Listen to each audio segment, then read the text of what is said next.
আজ বড়দিন। প্রভু যীশু এদিন পৃথিবীতে জন্ম নেন।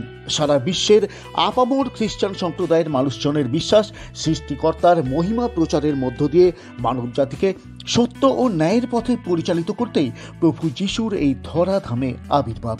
তাই এই শুভ দিনে প্রার্থনা আর গির্জায় গির্জায় ঘণ্টার ধ্বনিতে পরম পিতার কাছে সুখ ও শান্তির কামনা করলেন অগণিত খ্রিস্টান ধর্মপ্রাণ মানুষজন।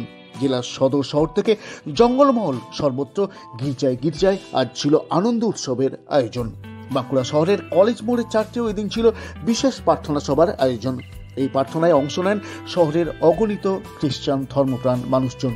বড়দিন উপলক্ষে সেজে উঠেছে এই চার্চ, ছিল উপচে পড়া ভিড়ও। সবে মিলে চার্চ প্রাঙ্গণ জুড়ে ছিল উৎসবের আবহ। চার্চের বড়দিনের প্রার্থনায় সারা বিশ্ব জুড়ে শান্তি কামনা করার পাশাপাশি প্রভু যীশুর আদর্শকে তুলে ধরা হয়।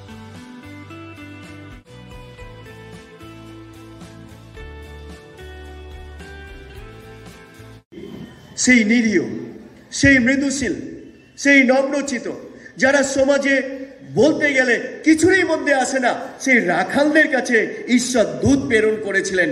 কেন? রাখালরা শুনবে আর তারা সেই কার্যটি করবে। প্রিয় বন্ধু, আসুন আজকে ঈশ্বর আমাদেরকে সেই রাখালদের থেকে অনেক ভালো জায়গায়, অনেক ভালো ভালো প্ল্যাটফর্মে আমাদেরকে রেখেছেন। আমরা পারি সেখান থেকে অনেক মানুষের কাছে এই সুসমাচার পৌঁছে দিতে। আপনি জানেন যিশয় ভাবদির কাছে কি বাক্য এসেছিল ঈশ্বরের?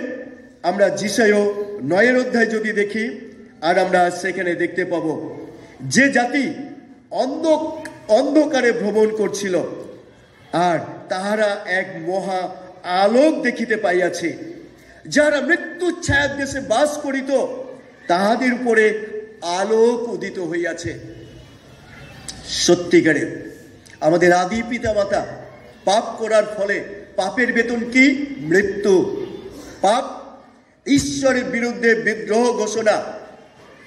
পাপ ঈশ্বর কখনোই সহ্য করতে পারে না। যিশয় 59 অধ্যায় যদি আমরা দেখি, লেখা আছে পাপ কি করে ঈশ্বর থেকে আমাদের বিচ্ছেদ করে রাখে। আমাদের অনেক সময় প্রার্থনা ঈশ্বরের কাছে পৌঁছায় না। কেন? এই পাপ এমন প্রাচীর সৃষ্টি করে আমাদের আওয়াজ ঈশ্বরের কাছে পৌঁছায় না।